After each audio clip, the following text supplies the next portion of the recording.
The National Weather Service in Fort Worth has issued urban and small stream flood advisory for poor drainage areas for northeastern Denton County until 7:15 p.m. At 5:14 p.m., Doppler radar indicated heavy rain due to thunderstorms over eastern Denton County. This will cause urban and small stream flooding.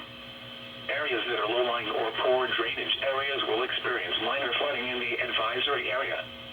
Between 2 and 2.5 inches of rain have already fallen between some locations that will experience flooding include Frisco, Louisville, The Colony, Highland Village, Lake Dallas, Lake Louisville, Little Elm, Pilot Point, Hickory Creek, Aubrey, Krugerville, Crossroads, Hackberry, Oak Point, Lakewood Village, and Lincoln Park. Additional rainfall of 1 to 2 inches is expected over the area. This additional rain will result in minor flooding.